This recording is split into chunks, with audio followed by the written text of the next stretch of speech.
Hello children. Today's topic of our discussion is gymnosperms, the next category of plant kingdom. And let us move ahead with the lecture. A little briefing about what we have done just now for our remembrance. We have talked about Thallophyta, we have talked about Bryophyta, we have talked about Pteridophyta. Thallophyta, Bryophyta, Pteridophyta, they all come under the category of cryptogams. Cryptogams which do not have flowers, they are non-seed bearing plants. So that is one category. Now we start with another category which are phanerogams. Now phanerogams are the plants which have seeds. They grow with the help of seeds. Flower might be present, might not be present, but seeds definitely will be present. So in that phanerogams, the first category is gymnosperms. Now the first slide which is projected is just giving the general characteristics of gymnosperms. You can see the first one, the word meaning of gymnosperma, that is gymno means naked and sperm means seed, a type of seeds which do not have a covering of the fruit. So it is just a seed, it's a naked seed. That is why the name gymnosperm is given. Next one, seed bearing plants, hence called spermophytes. Sperma again means seeds, phyta means plants, the plants which bear the seeds. So the name itself gives the explanation, spermatophytes. Ovules are not present enclosed in ovary, hence seeds are not enclosed in fruit. That is the actual meaning of it, that the seed doesn't have a covering of a fruit. That is why the seed is naked. The next point that it says is they have haploid sporophyte phase and they can be moderate in size. So they moderate size, they can be smaller in size or they can be long. Very few of gymnosperms they are long also, but most of them they are moderate in size. So some examples of gymnosperms, let us have a look. Even in the diagram, just the thing which we can see in this slide, you can see the structure of a small you can say female gametophyte. Now what is female gametophyte, what happens inside the female gametophyte, we will be discussing in coming slides. Just now you can see the diagram which is being presented here. It's a diagram of a female gametophyte. Let's move ahead with the general characteristics. Just now I just told the plant size might vary, so they can be moderate in size, they can be palm like, but here the tallest plant of the world, Sequoia, that is a gymnosperm. So redwood tree is a gymnosperm, it is not an angiosperm. Now what is gymnosperm and angiosperm? We have a little information of it from our 9th form. So Sequoia, which is the tallest plant of the world, is a gymnosperm.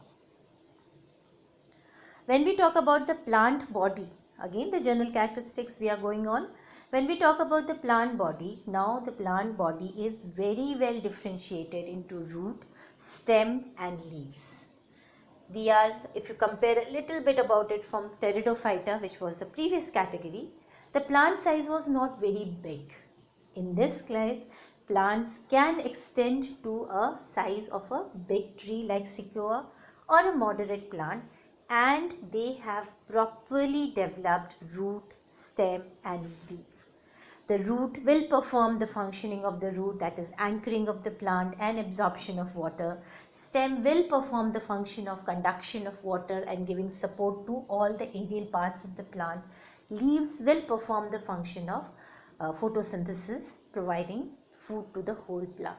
So they are true root, stem and leaves.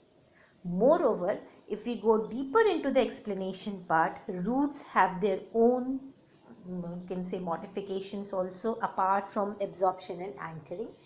Here in this slide, in case of gymnosperm, the roots are tap roots. Now what are tap roots? Tap root means a primary root will extend down into the soil. and from there only the secondary roots will arise. So a primary root moves directly towards the ending. It will just penetrate the soil. So tap root systems actually, they are very deep rooted system. That is why this big plants of gymnosperms can stand erect. So tapped root system, and some modifications in the roots are also observed. For example, in some of the gymnosperms, like in case of Pinus, roots they get associated with fungus and they are called as mycorrhiza. Now this mycorrhiza we have gone through the explanation in the previous chapter. Some roots in case of gymnosperms, they are associated with nitrogen fixing bacteria, cyanobacteria, and such kind of roots they are called as coralloid roots. So pine roots are not only simple tap root system, they have some modifications like mycorrhiza and coralloid root type of combinations. When we talk about the stem, the branches, now here also variety is seen. Stem is performing the function of a stem, conduction of water, but sometimes the branches are unbranched, like in case of cycas. The first diagram which you can see cycas. Cycas is very commonly seen in Rajkot, so you might have seen it also at various places. This cycas is unbranched. You will have directly leaves coming out from the stem. The branches are not going to bifurcate. But in case of ginkgo, again a type of gymnosperm, dichotomously branched. Now we know the meaning of dichotomously branched, meaning from one branch it splits into two, then again they will split into two. So dichotomously branched, splitting into two segments. So ginkgo goes for the dichotomous branching. Now when we talk about the leaf in itself have variety of them. Just see.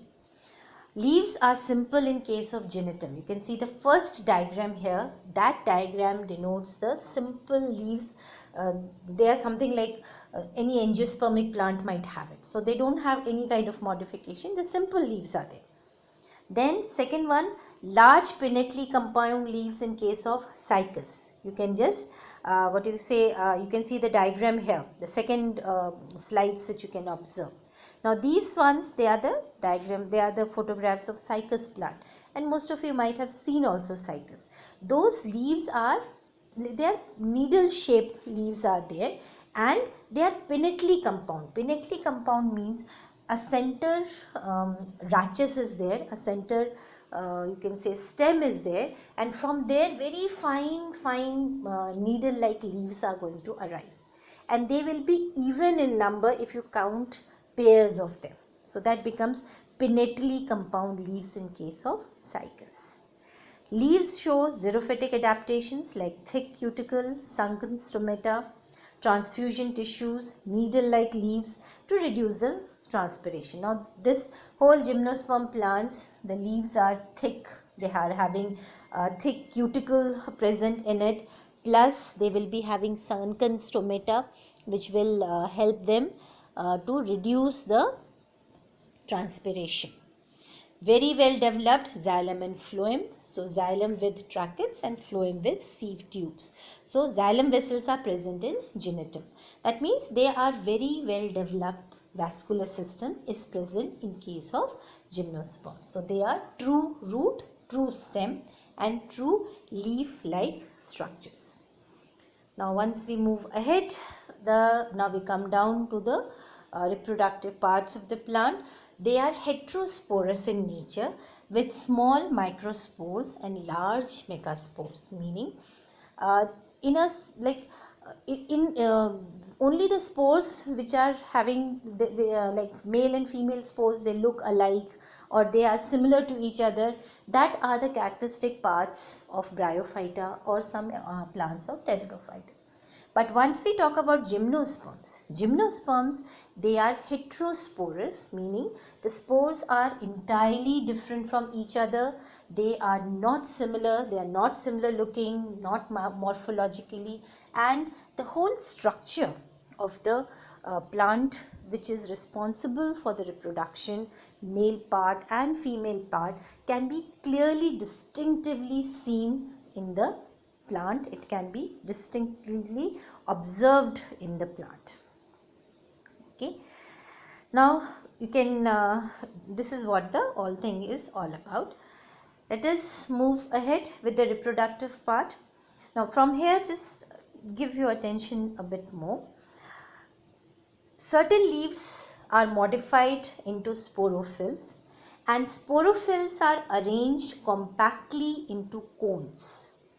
In gymnosperms, flowers are not present, but the reproductive structures, they are present in the form of cones. So they will have male cone and a female cone. So the male cone, if you can just have a look at the this photograph, this particular photograph which here you can see, this is a male cone. Now this male cone, the small parts which you can see, kind of a segment, they are called as sporophylls. In case of male cones, sporophylls are present which are compactly arranged, and these sporophylls will have got the presence of, I'll say in later part of the life cycle of the gymnosperm, will release microspores. So when we talk about the male part, I'm reverting back the slide. The male part is called as microsporophyll, and this microsporophyll is compactly arranged in male cone, and these microsporophyll will give rise to microspores in the later part of the life cycle of the gymnosperm. Similarly, female cones will have got the presence of megasporophylls. I'm again moving the slide ahead. This slide, see, megasporophylls. This is the diagram of a megaspores. Each segments which you can see in the first part of this diagram is nothing but megasporophylls, and these megasporophylls, they are compactly arranged in a female cone. So male cone with microsporophyll, female cone with megasporophyll. Now let's move ahead. This is what I wanted to explain from this particular slide. So let us pick up first the male part, that is microsporophyll. Microsporophylls are compactly arranged on the central axis to form a male cone which bears microsporangia. They are having microspore mother cells which undergo meiosis to form microspores. Now what to understand? Here you can look at the second part of the diagram now. Here this male cone is enlarged. Now once we talk about the enlarged part of the this microsporophyll, each leafy part, you can see this where it is written as microsporophyll on the top. So these are the segments of microsporophyll. Microsporophyll are leaf-like woody structures, and in the microsporophylls you can see this circular structures. They are called as microsporangia, and inside the microsporangia they will be having the cells which are called as microspore mother cell, and these microspore mother cell will undergo meiosis, and once they go for meiosis, they will go for the formation of microspores. Now the thing to be remembered is that microspores have been formed after the process of meiosis. So they are haploid in nature. On the contrary, microsporophyll, all the male or the male cone, is diploid. So microspore mother cell undergo meiosis to form microspores. This is the male part. Now we talk about the female part, a little bit more complex. Megasporophylls are compactly arranged in a female cone. Megasporophylls, they will bear megasporangia, and here megaspore mother cells are present which undergo meiosis to form megaspores. Now you can see the diagram. where megasporophylls are mentioned. So what are megasporophylls? They are leafy woody structures, and inside the megasporophyll presence of megasporangia is there. Inside the megasporangia there is a presence of a ovule. Well, I'll just move the slide more ahead. Megasporangia is present inside the megasporophyll. Here again I am connecting the slide. Megasporophyll contains the megasporophyll bears the megasporangia. How does that megasporangia will move ahead? Megasporangium consists of a body called as nucellus. Now in this, the first diagram you can see the you can say this purple color structure which is there, that is nucellus, and nucellus is covered by outer layer which is called as integument. So megasporangium consists of a body called as nucellus protected by the integument. Then inside it, now you talk megaspore mother cell differentiated from the nucellus. Now the cells of the nucleus, one of the cell of the nucleus will behave as a megaspore mother cell, and it will go for meiosis. And once it goes for the meiosis, from a single megaspore mother cell, 4 megaspores will be formed, out of which 3 will degenerate.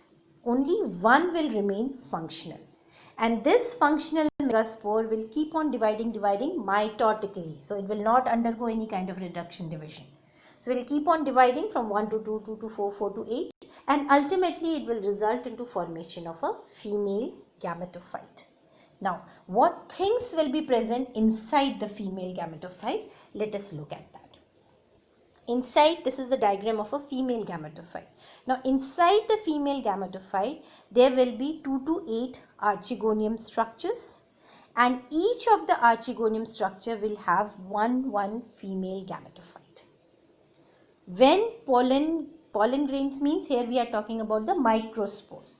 Now in this case gymnosperm, we can call them as pollen grains. So from the male part, this pollen grains or the microspores will move towards the female part, and once it reaches the female gametophyte, it will touch the surface of the nucellus, and from that pollen grain male gametes will come out, and they will be discharged or they will be given in the mouth of the archegonium. Here the mouth is named as micropylar end. Micropyle has been mentioned in this diagram. So the ovule will come from here, and once it comes inside, it will fertilize the inside the archegonium. There will be presence of the female gamete, and they will fertilize this gamete, and the resultant product will be zygote. So here such kind of fertilization will occur. Now zygote will be present inside this female gametophyte. Now imagine, it is present inside the nucellus. Nucellus is present under the covering of integument, and the whole structure is present inside the you can say megasporangium, and megasporangium is present into the megasporophyll. So here female gametophyte is not given out of the plant, it is present inside the plant itself. So this is first type of seed forming evolution in the plant. Moving ahead, ovules are transformed into seeds as female gametophyte is retained within the ovule, and the sporophyte plant and embryo develops, also continues on the parent plant itself. That means the zygote will be there, zygote will get converted into an embryo, and this till embryo stage it will be developing in the plant itself. After that it will be released outside the plant, but till here the development is in the plant, it is retained in the plant itself. Both male and female gametes do not have independent existence, meaning microspores which are formed from the microsporophylls, they are present in a plant. There is no separate entity of them. Okay, fine, like these are gamete forming plants, so they will be growing separately, as in case of Pteridophyta. Pteridophyta, we had a discussion, they are prothallus, the heart-shaped structure, so that grows separately from the sporophyte. But in this case, the gametophyte is present in the sporophyte itself, whether it is a male gamete or the female gametophyte. Both of them, they are present inside the sporophyte itself. So they do not have an independent existence. Just once we talk about the ploidy of the plants, in this case, most of the life of the plant is in diploid stage. Only microspores and megaspores. Though these two gametes, reproductive gametes, are only haploid. Otherwise, as soon as they will join together, they will result into zygote formation. Again, it becomes diploid. Once the zygote gets converted into embryo, embryo will give rise to a whole plant, and then in the plant, male cone and the female cones will be formed. All of them, they are diploid. Only and only when microspore mother cell goes for meiosis, so it forms microspores, and megaspore mother cell goes for meiosis to make megaspore. At that time only the gametes are haploid. So most of the life of the gymnosperm is diploid. That is why the life cycle of gymnosperm, we call it as diplontic life cycle. It is diploid life cycle, diplontic life cycle. The whole of this structure, whole of the life has been represented in the form of this full diagram. I am just reading it. The first point where 1, 2, 3, 4, 5, 6 is there, I am just reading those boxes. Sporophyte produces two types of cone, ovule cone and pollen cone. Ovule means they are talking about the female cone, and pollen cone, they are talking about the male cone. In ovule cone, megaspores are produced by meiosis within the megasporangia. In pollen cone, microspores are produced by the process of meiosis. Then 3a, in ovule cones, megaspore undergo meiosis and produce female gametophyte containing eggs within the archegonia. The entire structure includes the outer integument is a ovule. Each scale of the cone has two ovules and only one ovule is, you can see in the diagram, is shown here. Then when we 3a we have gone through it, then we can talk about 3b. In pollen cones, microspore undergo mitosis and develop into pollen grains which contain young male gametophyte. So what is male gametophyte? Pollens. Then fourth one, pollen grains are dispersed in the wind and encounter the ovule. They will reach the ovule. The pollen grains, male gametophyte matures and produces the sperm cells with the pollen tube. So that's what I was talking about. Micropylar end, they will enter, they will make a tubular structure, and the pollen grain gets converted into sperms, and sperms are released here. But how they are released, we call it as siphonogamy. Siphonogamy means they are siphoned inside, they move inside. Then sixth, the pollen tube delivers sperm to eggs where fertilization occurs, and only one egg per ovule is fertilized. Now inside the ovule there are presence of two cells. One is egg cell and another one is endosperm cell. So egg cell gets fertilized with the help of sperm. Seventh, the zygote produces an embryo, and in a seed mature seeds are dispersed. That means seeds first they are formed. Seeds means they will have got the presence of an embryo, and that seed will be dispersed, and then the seed germinates an embryo, and embryo sporophyte grows into a seedling. That small new plant will be formed. This is a small briefing about the whole life cycle of a gymnosperm. To be more specific, here we are talking about the life cycle of Pinus. Let's have a look at the video at this stage.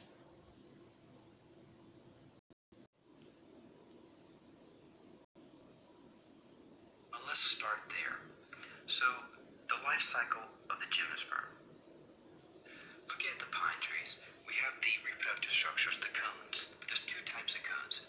There are the female cones or the seed cones. Sometimes they're called the woody cones. They're what you think about when you kind of visualize a pine cone. But we also have male cones or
cell divides, producing the endosperm.